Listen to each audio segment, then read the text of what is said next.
What up, everybody? Now that Power Legacy is confirmed, and we know that we'll get to see the stories of several of our favorite Power and Power Book 2 characters continue into the next chapter of the Power universe, as well as whatever characters survive the final season of Power Book Force. I think we're going to see several crossovers in the final season of Force as we begin to see Ghost and Force merging into one and setting the stage for Power Legacy. So in this video, I want to take a look at the potential crossovers that we could see in Force Season 3. Starting out with Tariq St. Patrick, because the fact Power Legacy is expected to feature Tommy and Tariq as the lead characters, I definitely think we'll see Tariq at some point in Power Book Force Season 3, especially after the phone call that Tariq received in the credit scene of the final episode of Power Book 2. I think most people expect that that's Tommy calling Tariq asking for help with a war that's taking place in Chicago. And if that was what that phone call was about, then we could potentially see Tariq in a Power Book Force crossover helping Tommy fight a war with either Miguel and the Insane Prince gang, or possibly helping Tommy against Diamond and Jannard, and however much of CBI they get on their side, if at some point Tommy and Diamond clash and get into a beef.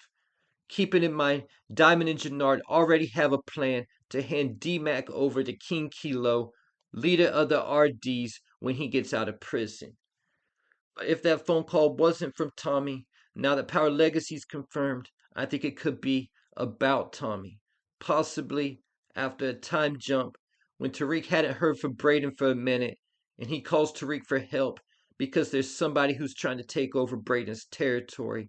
And this could potentially be Tommy Egan expanding CBI business out of Chicago and returning to New York to expand. Because with Tariq in Power Book 2 at the top of the New York drug game, and the way that Tommy's trajectory of taking over the Chicago drug game is going right now, both of them could end up as bosses in the drug game respectfully, with each other as their direct competitor. And I think this would make for a more interesting dynamic going into Power Legacy than Tariq and Tommy working together as partners like Ghost and Tommy used to.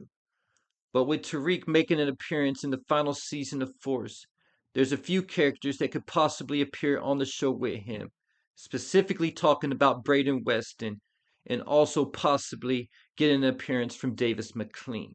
There's also Tasha St. Patrick, who's not only Tariq's mother, but Tommy's A1 from day one, even though she snitched on him and he was going to kill her for it. Because the love they have for each other, they hash things out. Not to mention, we know from season 3 of Power Book 2 that Tasha and Tommy are still in communication from the conversation that Tasha had with Tariq when she told Tariq Tommy told him not to make a move against Monet. Then there's Tariq and Tommy's common enemy. Either though they were never a problem for Tariq at all in Power Book 2, we could definitely expect that they'll come back into play at some point. Not to mention Joseph Sikora, who plays Tommy, has already teased on social media that they would return in the final season of Force. And that's Dolores Savello, Elisa Marie Proctor, and the Italian Mafia. The Italian Mafia is why Tommy had to leave New York in the first place. And they also know that Tariq left the door open for Tommy to help him kill Joe Proctor. But with that said, in Season 4 Power Book 2, it was said by Blanca Rodriguez that Jenny Sullivan was chasing mobsters. The Savillo mob could appear in Chicago looking for Tommy. Keep it in mind that the word's getting around the streets of New York that Tommy's still alive. Or Tommy could possibly see on the news or something like that the Savello mob had got caught up in a RICO case, eliminating one of his problems in New York City. And like I said, if the Italian Mafia gets taken off the board in a RICO case, and it's Jenny Sullivan who's chasing after them, then we could also see an appearance by Jenny Sullivan in Force Season 3 as well. Keep it in mind that Jenny Sullivan, Blanca Rodriguez, and Agent Medina all made appearances in the closing minutes of Force Season 1. During this scene, Blanca was speaking to Agent Medina about all the crime and killings that were taking place in Chicago and told him that she wanted to look into it. But Medina told Blanca that she could keep an eye on it, but he needs her focused on the cases going on in New York right now. So after some time, And with Blanca finally getting a win at the end of Power Book 2, she might get the leash to look into what's going on in Chicago. But the Italians were brought up more than once in Season 4 Power Book 2. They were also brought up on another occasion where it was said that Kane had been selling guns to the Italians. Keeping in mind that part of replacing Mecca was getting involved in arms distribution. And either though they didn't say what Italian crime family that Kane was selling the guns to, it could have easily been the Savello crime family. Keep it in mind that there's still members of this crime family that we haven't even been introduced to because Dolores once told Elise Marie that she had 3 brothers.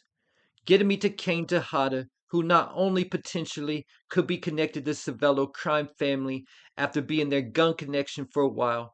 Kane was also forced to flee New York at the conclusion of Power Book 2, and it wasn't said where he was going, but similar to Tommy, I definitely think that Kane could end up in Chicago because the fact Chicago is a place he could go without drawing too much attention, with Chicago being the next biggest city in the United States after New York other than LA.